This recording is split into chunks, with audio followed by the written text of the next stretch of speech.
ये कहानी bank robbery की एक शानदार कहानी है। Bollywood silver screen presenting inside man. इस दुनिया में 6 ऐसे सवाल होते हैं जो हर एक इंसान की जिंदगी से जुड़े होते हैं और इन सवालों को कहा जाता है WH फैमिली, जिसमें 5 W और 1 H होता है। और ये 5 W होते हैं हु, वेयर, व्हाट, व्हेन और व्हाई, और H का मतलब होता है हाउ। इस कहानी की शुरुआत में एक आदमी को दिखाया जाता है जो इन्हीं 6 सवालों के जवाब दे रहा है। पहले W हु का जवाब देते हुए बताता है कि मेरा नाम है डेल्टन रसल। दूसरा W होता है वेयर, यानी कि कहां। वो बताता है कि हो सकता है कि मैं इस वक्त जेल में हूं या एक छोटी सी सेल में बंद हूं। तीसरा W व्हाट, यानी कि उसने क्या किया। वो बताता है कि उसने एक बैंक रॉबरी को परफेक्टली अंजाम तक पहुंचाया। चौथा W व्हेन, यानी कि कब। वो बताता है कि उसने हाल ही में ये किया। पांचवा W व्हाई, यानी कि उसने ऐसा क्यों किया। वो बताता है कि ये सब मैंने पैसों के लिए किया और उससे बड़ी बात कि मैं खुद को साबित करना चाहता था। और अब आखिरी सवाल बचता है हाउ, कैसे। और इस सवाल के जवाब के लिए पूरी कहानी फ्लैशबैक में चली जाती है, जहां पर एक बैंक को दिखाया जाता है जिस बैंक का नाम है मैनहट्टन ट्रस्ट बैंक। और इस बैंक के अंदर रसल के साथ 3 और आदमी आते हैं, यानी कि ये 4 लोग हैं। इन्होंने अपने चेहरे पर मास्क लगाए हुए हैं और बैंक के अंदर जितने भी लोग हैं ये सबको बंदी बना लेते हैं, दरवाजे बंद कर लेते हैं। और तभी बाहर एक पुलिस वाला आता है। रसल कहता है कि अंदर बहुत सारे बंधक हैं और अगर पुलिस ने दरवाजे तक आने की कोशिश भी की तो हम लोगों को मारते जाएंगे। इसके बाद वो पुलिस वाला बाकी पुलिस वालों को इन्फॉर्म कर देता है कि मुझे यहाँ पर मदद की जरूरत है। और इसके बाद यहाँ पर पुलिस की एक बहुत बड़ी टीम आ जाती है। वो आसपास के सभी रास्तों को सील कर देते हैं और इस पूरे केस का अब जो इंचार्ज है उसका नाम है पुलिस डिटेक्टिव कीथ। वही बैंक के अंदर दिखाया जाता है कि चारों रॉबर्स ने सबको बंदी बना रखा है और सबके मोबाइल फोन्स ले लेते हैं। लेकिन यहाँ पर बैंक में ही काम करने वाला एक आदमी होता है, उसका मोबाइल फोन इन्हें नहीं मिलता। और जब रसल उससे पूछता है वो कहता है कि मैं अपना मोबाइल फोन घर पर भूल गया। रसल उसे वार्निंग देता है कि मुझसे झूठ मत बोलना, मुझे सच बता दो। लेकिन वो यही कहता है कि आज मैं अपना मोबाइल फोन घर पर भूल गया। अब इनके पास जितने भी मोबाइल फोन्स होते हैं, रसल उन फोन्स में इस आदमी का जिसका नाम पीटर है उसका नंबर ढूंढ लेता है और वो उसका नंबर डायल करता है और तभी इसका फोन रिंग होना शुरू हो जाता है जो इस आदमी ने दरवाजे के पीछे फेंक दिया था। इस बात से रसल को बहुत गुस्सा आता है। वो उसे अंदर ले जाता है और वहां पर बहुत मारता है। और इस क्रूरता को देखने के बाद बाहर जितने भी लोग होते हैं वो सब के सब बहुत डर जाते हैं।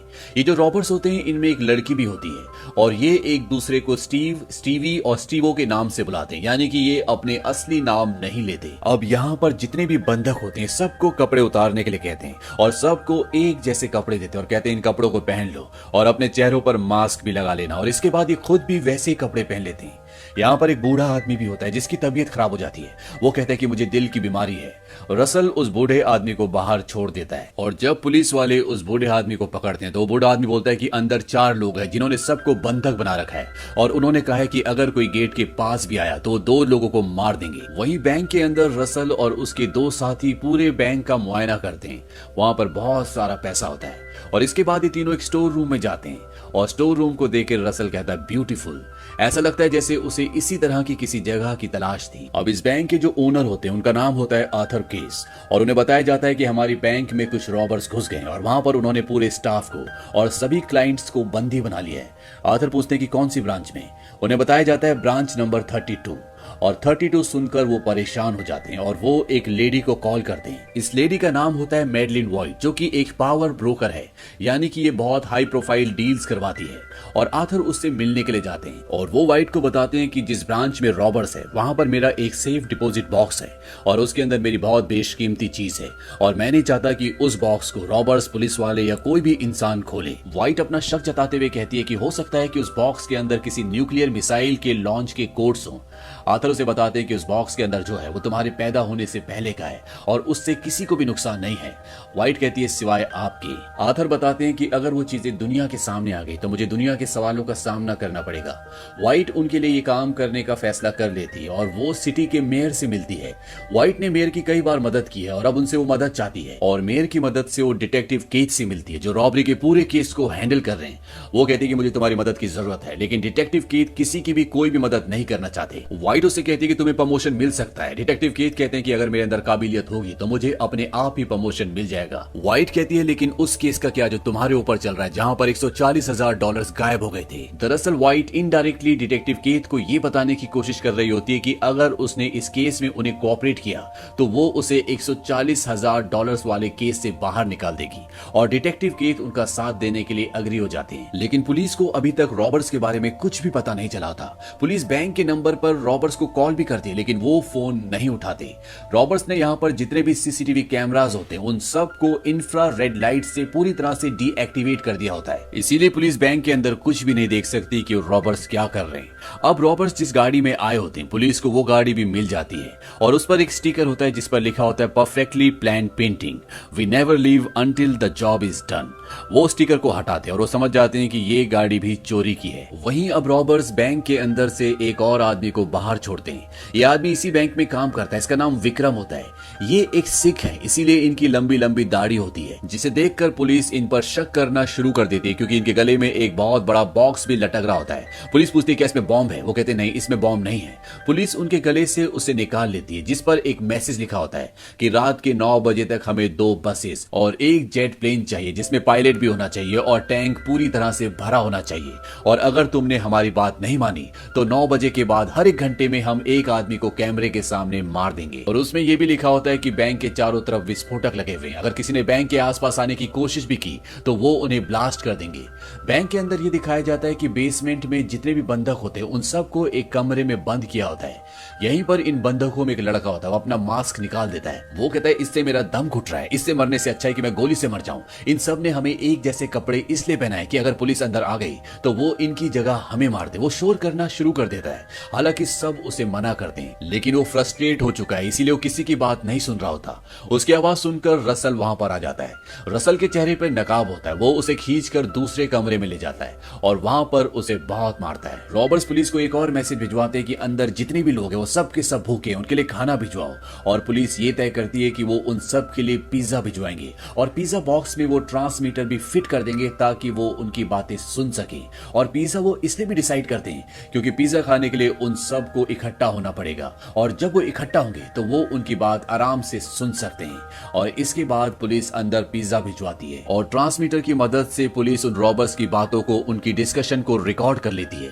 लेकिन ये सब एक अलग ही भाषा बोल रहे होते हैं और पुलिस को ये भी नहीं पता होता कि ये कौन सी भाषा है। पर बाद में एक आदमी की मदद से पुलिस को पता चल जाता है कि ये भाषा अल्बेनियन है क्योंकि इस आदमी की पत्नी अल्बेनियन होती है और उसकी पत्नी को यहाँ पर बुलाया जाता है और वो बताती है कि ये अल्बेनिया के एक्स प्रेसिडेंट है जो अब इस दुनिया में नहीं रहे। ये उनका एक पुराना रिकॉर्डेड भाषण है, यानी कि अंदर जो रॉबर्ट्स थे उन्हें पता था कि पिज्जा के बॉक्स के अंदर ट्रांसमीटर लगे हुए, इसीलिए वो ट्रांसमीटर के आगे एक रिकॉर्डेड टेप चलाते हैं ताकि वो पुलिस को पूरी तरह से गुमराह कर सके। बैंक के अंदर ये दिखाया जाता है कि सभी लोगों को एक ही कैबिन के अंदर बंद नहीं किया होता और तभी रॉबर्ट्स की साथी जिसका नाम स्टीवी है, जो कि एक लड़की है, वो एक कैबिन के अंदर आती है और वहां से 4 लोगों को उठाकर ले जाती है। इन चारों में एक लड़की भी होती है और वो इन चारों को एक अलग कैबिन में बंद कर देती है और बाहर आने के बाद वो खुद चिल्लाना शुरू कर देती है और उसका जो साथी होता है वो स्टीवी को पकड़कर उसी कमरे, उसी कैबिन में बंद कर देता है जहां पर स्टीवी ने अभी अभी 4 लोगों को बंद किया था। और उन चारों में जो लड़की होती, जो हॉस्टेज होती है, वो उसे उठाकर एक दूसरे कैबिन में ले जाता है। दरअसल ये जानबूझकर लोगों की शफलिंग कर रहे होते हैं और स्टीवी जो इन्हीं की साथी है, इन्होंने जानबूझकर उसे बंदियों के बीच में बिठाया होता है। इसके पीछे एक कारण होता है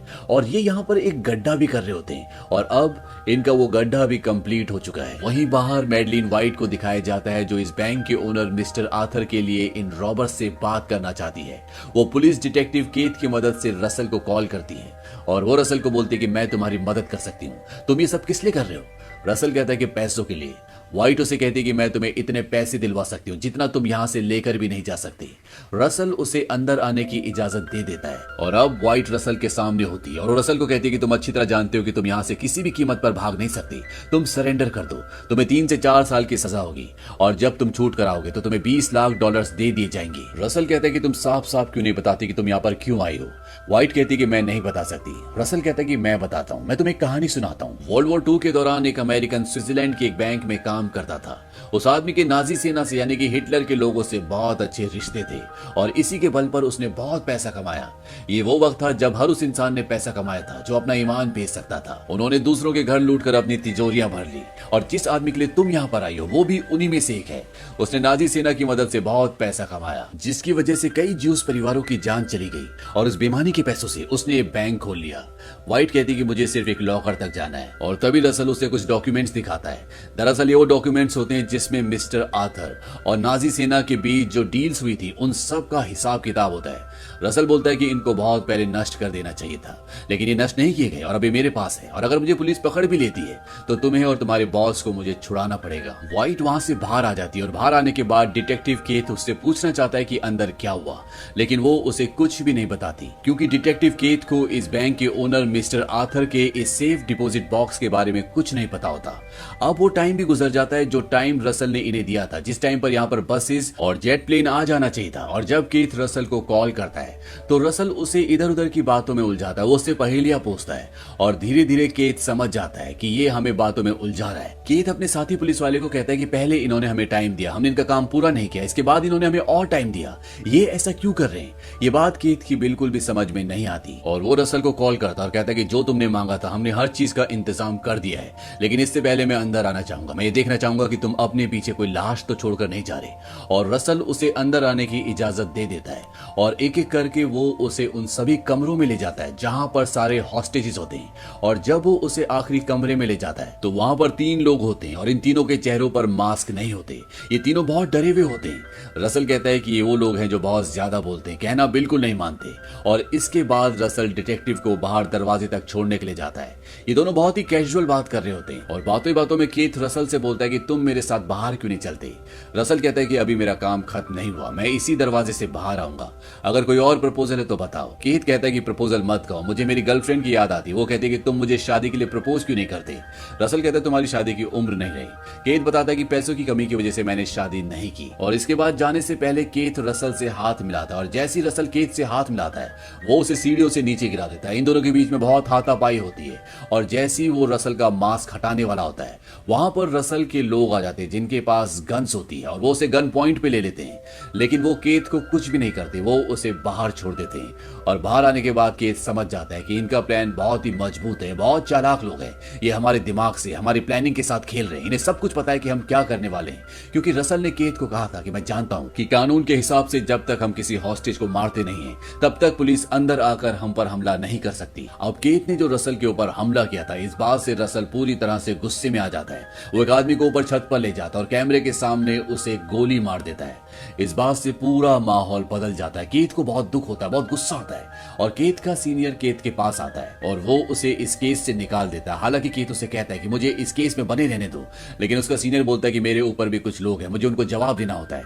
और अब केथ इस केस से बाहर हो चुका है और जो इस केस का अब नया इंचार्ज आया है वो ये फैसला करता है कि वो अंदर जाकर इन सब के ऊपर हमला करेंगे। वो पूरी प्लानिंग करता है और अब वो अपनी प्लानिंग को अंजाम देने के लिए जा रहा होता है। वहीं केथ को शक होता है कि ये जो रॉबर्ट्स है ये कहीं ना कहीं से हमारी बातें सुनते हैं, इन्हें हमारे बारे में सब कुछ पहले से पता है। और उसे याद आता है कि जिस सिख लड़के को इन्होंने सबसे पहले छोड़ा था, जिसके गले में इन्होंने मैसेज लटका के भेजा था, शायद उस बॉक्स के अंदर कुछ न कुछ है। और जब वो उस बॉक्स को खोलकर देखता है तो उसमें एक ट्रांसमीटर होता है, यानी कि इसके थ्रू ये उनकी सारी बातें सुनते हैं और इन्हें ये भी पता है कि इनकी तरफ पुलिस आ रही है, इन पर हमला करने वाली है। और केथ ये बात उस ऑफिसर को बता देता है जो अपने साथियों के साथ अंदर हमला करने के लिए जा रहा है, लेकिन वो वापस आने से मना कर देता है, यानी कि अब वो इन पर हमला करेगा। और अंदर रसल को और उसके तीनों लोगों को पता है कि इनके ऊपर हमला होने वाला है। लेकिन इससे पहले कि पुलिस अंदर आती, रसल यहाँ पर धुएं के बॉम्ब छोड़ देता है और यहाँ पर जितने भी हॉस्टेजेस होते हैं वो सबको भागने के लिए कहता है और एक एक करके सब के सब बैंक से बाहर निकल जाते हैं। और जब पुलिस अंदर आती है तो वो देखते हैं कि वहां पर एक भी रॉबर नहीं होता, यानी कि बाहर जो लोग निकले उनके साथ वो चारों लोग भी निकल चुके हैं जिन्होंने यहाँ पर इन सबको बंदी बनाया था। लेकिन यहाँ पर पुलिस के लिए सबसे बड़ी प्रॉब्लम ये होती है कि वो उन चारों में से किसी को भी नहीं जानते, क्योंकि इन सब ने एक जैसे कपड़े पहने हुए थे। हालांकि यहाँ पर सभी लोग पुलिस की गिरफ्त में होते हैं। पुलिस सभी के एड्रेसेस लिख लेती है और उन सब को बस में बिठा देती है और अंदर ये दिखाया जाता है कि इस बैंक से जो रॉबर्स होते हैं वो एक पैसा भी नहीं ले गए होते और साथ ही साथ जो उनके हथियार थे वो सब नकली थे, वो सब खिलौने थे। और जिस आदमी को छत पर गोली मारी गई थी दरअसल किसी को गोली लगी नहीं थी, ये सिर्फ एक दिखावा था। यानी कि यहाँ ना कोई मर्डर हुआ, ना रॉबरी हुई, और यहाँ पर जो रॉबर्स थे वो भी सब गायब हैं। और इस बात से पुलिस पूरी तरह से सख्ते में आ जाती है। उन्हें कुछ समझ नहीं आता कि ये हुआ क्या। और अब पुलिस को पता है कि जितने लोग बाहर हैं उनमें वो 3 रॉबर्स भी हैं जिन्होंने इन सबको बंदी बनाया था। लेकिन पुलिस को एक बात कंफर्म होती है कि इनमें इनके प्लान का जो मास्टर माइंड होता है यानी कि रसल, वो इनमें नहीं है, क्योंकि उसकी कदकाठी वाला एक भी इंसान बाहर नहीं होता। साथ ही साथ केत ने और बाकी सभी लोगों ने रसल से सबसे ज्यादा बातें की होती है, और अगर वो इनमें होता तो वो सब उसे पहचान लेते। और अब रॉबर्स का पूरा प्लान समझ में आ जाता है कि क्यों वो सबको एक जैसे कपड़े पहनने के लिए कहते हैं, ताकि जब चाहे वो अपने किसी भी आदमी को इन लोगों के बीच में शामिल कर लें और जब चाहे उसे वहां से निकालकर अपने काम पर लगा दें। आपको कहानी का वो पल याद होगा जब हॉस्टेजेस में बैठा एक आदमी अपना मास्क उतार लेता है और इसके बाद वहां पर रसल आता है। रसल खींचते हुए उसे दूसरे कमरे में ले जाता और उसकी बहुत पिटाई करता है। दरअसल ऐसा कुछ भी नहीं हुआ होता, वो इन 4 रॉबर्स में से एक रॉबर होता है और वो जानबूझकर लोगों के सामने अपना मास्क उतारता है ताकि लोग ये यकीन कर ले कि वो भी इन्हीं में से एक है, वो उसे पहचान ले। इसको रॉबर स्टीवो के नाम से बुलाते थे, जबकि इसका असली नाम डेरियस होता है। और अब जब पुलिस इन्वेस्टिगेशन कर रही होती है तो उन्हें डेरियस पे यानी कि स्टीवो पर शक होता है, लेकिन पुलिस के पास कोई भी सबूत नहीं है, बल्कि एक लड़की ये गवाही देती है कि ये भी हमारे साथ था और इसकी वजह से हम परेशानी में आने वाले थे क्योंकि इसने अपना मास्क उतार दिया था, जिसके बाद रॉबर्स ने इसे बहुत मारा था। अब रॉबर्स के साथ जो लड़की होती है जिसे वो स्टीवी के नाम से बुलाते थे, उसका असली नाम वलेरिया होता है। और आपको याद होगा कि वलेरिया भी हॉस्टेजेस के बीच में जाकर बैठी थी, यानी हॉस्टेजेस उसे भी पहचानते हैं कि वो भी उन्हीं में से एक है। लेकिन पुलिस को उस पर शक इसलिए होता है क्योंकि जितने भी बंदी होते हैं उन्होंने उस रॉबर लड़की की बॉडी का जो डिस्क्रिप्शन दिया होता है, ठीक उसी तरह की बॉडी 2 लड़कियों की होती है, जिसमें से एक की गवाही पहले हो चुकी है, जिस पर पुलिस को अब शक नहीं है। और अब उन्हें वलेरिया यानी स्टीवी पर शक है, पर वो अपने सभी आंसर बहुत कॉन्फिडेंस से बिना डरे हुए देती है, इसीलिए पुलिस का शक भी अब उससे हट जाता है। और साथ ही साथ पुलिस के पास कोई सबूत भी नहीं है। अब जो तीसरा रॉबर होता है जिसे स्टीव के नाम से बुलाया जाता है, उसका असली नाम केनेथ होता है और केथ को उस पर भी शक होता है। आपको याद होगा कि केथ जब बैंक के अंदर गया था तो उसे पूरे बैंक का विजिट करवाया गया था और रसल डिटेक्टिव केथ को हर उस रूम में भी ले गया था जहां पर हॉस्टेजेस थे, और आखिरी रूम में 3 ऐसे लोग थे जिनके मुंह पर मास्क नहीं था, और ये तीनों रॉबर्स ही थे, यानी कि स्टीव, स्टीवी और स्टीवो। केथ को जानबूझकर इन तीनों को बिना मास्क के दिखाया गया होता है ताकि केथ को यकीन हो जाए कि ये तीनों बंदी है, यानी कि ये तीनों हॉस्टेजेस हैं। लेकिन केथ को अब जब 2 लोगों पे शक है तो वो समझ जाता है कि तीसरा आदमी जो वहां पर बिना मास्क का बैठा था वो भी उन्हीं में से एक है, यानी कि वो भी रॉबर है। लेकिन केथ के पास उसके खिलाफ भी कोई सबूत नहीं होता। जैसे केथ को कुछ शक होता है, दूसरा आदमी उसके पक्ष में गवाही दे देता है कि ये हमारे साथ ही था। इस तरह से केथ अब पूरी तरह से मजबूर है, और जब ये पूरी सिचुएशन वो अपने कैप्टन को, अपने सीनियर को बताता है तो उसका कैप्टन कहता है कि हमें अब इस केस को बंद करना होगा, क्योंकि किसी का खून नहीं हुआ, एक पैसा भी चोरी नहीं हुआ और ना ही किसी ने इस केस को सॉल्व करने के लिए कोई रिपोर्ट लिखवाई है, तो इस तरह हमें अपना टाइम वेस्ट नहीं करना होगा। लेकिन सबसे बड़ा सवाल ये होता है कि आखिर रसल गया तो गया कहां, क्योंकि ना वो बैंक से बाहर निकला और ना ही वो बैंक के अंदर था। हालांकि पुलिस कैप्टन ने इस केस को बंद करने का ऑर्डर दे दिया है, लेकिन फिर भी डिटेक्टिव केथ इस बारे में पूरी सच्चाई जानना चाहता है। इसीलिए जब वो बैंक के डॉक्यूमेंट्स देख रहा होता है तो उसे पता चलता है कि बैंक में लॉकर नंबर 392 कभी था ही नहीं, उसका कोई रिकॉर्ड नहीं है, और इससे उसे शक होता है। वहीं दूसरी तरफ ये दिखाया जाता है कि जिस आदमी का ये बैंक है, जिसका नाम आर्थर है, उसके पास वाइट जाती है और वो आर्थर को कहती है कि जो डॉक्यूमेंट्स तुम्हें चाहिए थे वो लुटेरे अपने साथ ले गए ताकि तुम उनसे बदला ना लो। हो सकता है कभी वो तुम्हें कांटेक्ट करें, तब तुम्हें उन पेपर्स के बदले उन्हें पैसे देने होंगे। वो आर्थर को ये भी कहती है कि उस आदमी के तुम्हारे प्रति ख्याल अच्छे नहीं थे, क्योंकि वर्ल्ड वॉर 2 में तुमने नाजीज के साथ हाथ मिला के बहुत पैसे कमाए थे। आर्थर कहता है उस वक्त मैं जवान था, किसी भी तरह से कामयाबी चाहता था, इसीलिए मैंने शॉर्टकट अपनाया, अपनी आत्मा को बेच दिया और तभी से मैं अपनी आत्मा को वापस पाना चाहता हूँ। दरअसल आर्थर को एहसास होता है कि उसने जो भी किया था वो गलत किया था। व्हाइट कहती मैं इतनी बेवकूफ नहीं हूँ, उस लॉकर में उन पेपर्स के अलावा भी कुछ था, नहीं तो वो लोग इतना बड़ा रिस्क नहीं लेते, और मैं जानती हूँ कि वहां पर क्या था, हीरे, इसके अलावा उसके अंदर और कुछ भी नहीं हो सकता। दरअसल उसके अंदर बहुत ही बेशकीमती हीरे थे, इसीलिए रॉबर्ट सारे हीरे लेकर वहां से निकल जाते हैं और पैसों को हाथ भी नहीं लगाते। आर्थर कहता है कि उन हीरो के साथ वहां पर एक बेशकीमती रिंग भी थी जो कि एक पेरिस के बहुत बड़े बैंकर की पत्नी की थी। वो एक ज्यूस परिवार था। युद्ध के दौरान उनके पूरे परिवार को बंदी बना लिया गया, उन्हें कंसंट्रेशन कैंप यानी कि बंदियों के कैंप में भेजा गया। वो मेरा दोस्त था, मैं चाहता तो उसे बचा लेता, लेकिन नाजियों ने मुझे दुगनी कीमत दी, इसीलिए मैंने उन्हें नहीं बचाया और उम्मीद करता हूं कि तुम इस बात को किसी को नहीं बताओगी। व्हाइट कहती कि ओसामा बिन लादेन के भतीजे को मुझे एक फ्लैट दिलवाना है यहाँ अमेरिका में, और रेफरेंस के तौर पर मैं तुम्हारा नाम दूंगी। दरअसल उसके राज को राज रखने के बदले वो उससे एक तरह का सौदा करती है, जिसमें आर्थर खुद ही फंस जाता है। आर्थर को अपना रेफरेंस में नाम देना ही पड़ेगा, नहीं तो वो उसके राज सबको बता देगी। और अब कहानी वहीं पर आती है जहां से ये शुरू हुई थी, जहां पर रसल एक छोटे से कमरे में एक कोठरी में बंद है और वो कहता है कि हमने ये कैसे किया, सबसे बड़ा सवाल यही है। और इसके बाद वो हीरो को और सारे जरूरी सामान को बैग में रखता है और कुछ डिब्बों को हटाकर बाहर निकलता है। ये एक स्टोर रूम होता है। दरअसल रसल अभी भी बैंक के अंदर ही है। आपको वो पल याद होगा जब रसल एक स्टोर रूम में आता है और उसे देखकर वो बहुत खुश होता है। ये वही स्टोर रूम होता है। ये हुआ होता है कि रसल और उसके लोगों ने पीछे के जो सेल्फ्स होते हैं उन्हें आगे शिफ्ट कर दिया होता है और उसे हूबहू उसी तरह से लगा दिया होता है जिस तरह से वो पहले थे। और अब इन सेल्फ्स के नीचे पिछले एक हफ्ते से रसल था और जो वहां पर गड्ढा किया था वो इसलिए किया गया था ताकि रसल को वॉशरूम जाने के लिए कभी भी बाहर ना निकलना पड़े। और एक हफ्ते बाद रसल वहां से बाहर निकलता है और जब वो बैंक से निकल रहा होता है तो उसी पर डिटेक्टिव केथ भी बैंक के अंदर आ रहे होते हैं। हालांकि रसल को ये बात पता होती है क्योंकि बाहर जो उसके लोग उसका इंतजार कर रहे होते हैं उन्होंने ये बात रसल को बताई होती है। लेकिन रसल जानबूझकर डिटेक्टिव केथ से टकराता है और उसी मेन गेट से बाहर निकलता है जिसके बारे में रसल ने केथ को कहा था कि मैं इसी दरवाजे से बाहर निकलूंगा। और इस तरह रसल बैंक से निकल जाता है। डिटेक्टिव केथ बैंक के अंदर जाते हैं और वो उस लॉकर को खोलते हैं जिसका नंबर 392 है, जो इस बैंक के ओनर का है जिसका नाम आर्थर है। डिटेक्टिव केथ देखता है कि उसके अंदर एक च्युइंगम होती है जिसका नाम होता है जूसी फ्रूट, यानी कि वो समझ जाता है कि इस लॉकर को उन रॉबर्ट्स ने खोला था और वहां पर वो बेशकीमती अंगूठी भी होती है जिसके बारे में आर्थर ने व्हाइट को बताया था कि वो एक बहुत बड़े बैंकर की पत्नी की थी। और इस अंगूठी के साथ रसल ने यहाँ पर एक नोट भी छोड़ा होता है जिसमें लिखा होता है फॉलो द रिंग, यानी रिंग का पीछा करो। और अब डिटेक्टिव केथ को शक होता है कि इस रिंग से कुछ न कुछ जुड़ा हुआ है। बाहर रसल अपने साथियों के साथ गाड़ी में बैठ जाता है जहां पर 4 लोग पहले से होते हैं। दरअसल ये बैंक के अंदर 4 नहीं बल्कि पूरे 5 रॉबर्स थे। इनके साथ एक और आदमी होता है जो हमेशा हॉस्टेजेस के बीच में बैठा था जिसका नाम शैम है। ये खुद भी एक ज्यूस है और ये कोलंबिया लॉ स्कूल में प्रोफेसर है। ये बच्चों को वहां पर वॉर के दौरान हुई घटनाओं के बारे में पढ़ाता है कि कैसे वहां पर अत्याचार हुए, कैसे वहां पर जाति के नाम पर लोगों को मारा गया और कैसे कुछ लोगों ने इस वक्त का गलत फायदा उठाया। और यहाँ पर हमें समझ में आ जाता है कि रसल को कैसे पता चला कि आर्थर ने जो वर्ल्ड वॉर 2 के दौरान गलत काम किए थे वो किस तरीके से किए थे और उसके डॉक्यूमेंट्स कहां पर है। दरअसल प्रोफेसर ने ही ये सब कुछ रसल को और बाकी के लोगों को बताया होता है। वहीं दूसरी तरफ दिखाया जाता है कि पुलिस डिटेक्टिव केथ अब आर्थर के पास जाते हैं और उन्हें वो अंगूठी दिखाते हैं जो लॉकर से वो लेकर आए और वो आर्थर को कहते हैं कि तुम्हारा ये पहला बैंक था जो 1948 में खुला था और इस लॉकर का 1948 से लेकर अब तक कोई भी रिकॉर्ड नहीं है और मैं इस केस की इन्वेस्टिगेशन करूंगा।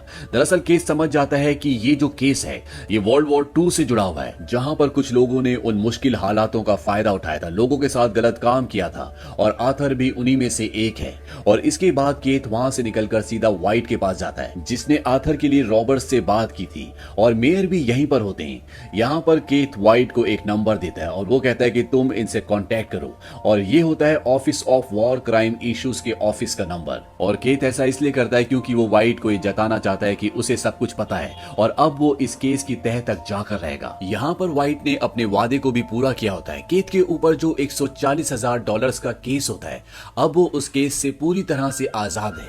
इसके बाद केथ अपने घर पर आ जाता है जहां पर उसकी गर्लफ्रेंड होती है और जब वो अपनी कोट की जेब में हाथ डालता है तो उसमें एक हीरा होता है और तभी उसके दिमाग में वो याद आती है जब वो बैंक में एक आदमी से टकराया था और वो समझ जाता है कि ये वही आदमी था जिसने इस बैंक के पूरे प्लॉट को अंजाम दिया है। रसल उसकी जेब में हीरा शायद 2 वजह से डालता है। एक कि वो ये साबित करना चाहता था कि जो उसने कहा था उसने वैसे किया, यानी कि वो सामने के गेट से निकलेगा। और दूसरा, केथ ने उसे कहा था कि उसे अपनी गर्लफ्रेंड से शादी करनी है लेकिन उसके पास पैसे नहीं है और अब ये हीरा पाने के बाद हो सकता है कि उसे इतने पैसे मिल जाए कि वो अपनी गर्लफ्रेंड से शादी कर ले।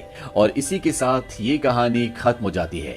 ये मूवी 2006 में रिलीज हुई थी। IMDb पर इसकी रेटिंग है 7.6। इस मूवी का बजट था $45 मिलियन और बॉक्स ऑफिस पर इसने कमाई की थी $186 मिलियन की। उम्मीद करते हैं कि ये कहानी आपको पसंद आई होगी।